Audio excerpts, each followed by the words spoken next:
বিষ্ণুনবী আবার বললেন, তুমি কি জানো কোরআনের সবচেয়ে শ্রেষ্ঠ আয়াত কোনটা?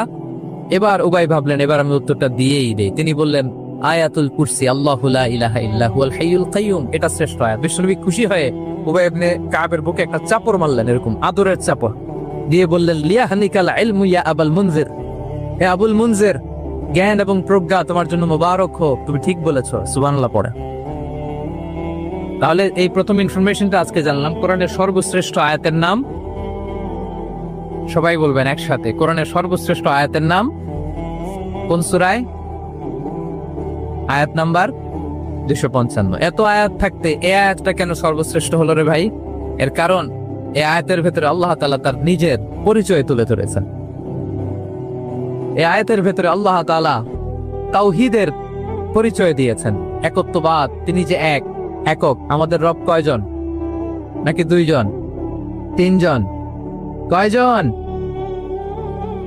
আমাদের রব একজন, এক আল্লাহর পরিচয় আছে। এখানে আল্লাহর জ্ঞান, আল্লাহর ক্ষমতা, আল্লাহর কুদরতের বিবরণ আছে। এই একটি আয়াতে আল্লাহর 4টা আসমাউল্লাহিল হুসনা আছে।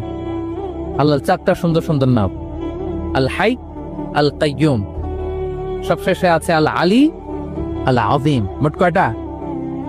জোরে বলেন। আল হাইয়ুল কাইয়ুম দুটা, আল হাই একটা, আল কাইয়ুম একটা।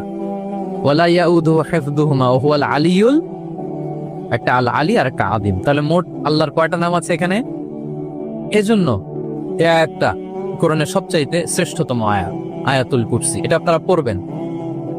বিষ্ণু ঈসা ইসলাম বলেন, মান করাআ আয়াতুল কুরসি দুবুরা কুল্লি সালাতিন মাকতুবাতিন লাম ইয়ামনাহু মিন দুখুলিল জান্নাতি ইল্লাল মাউত।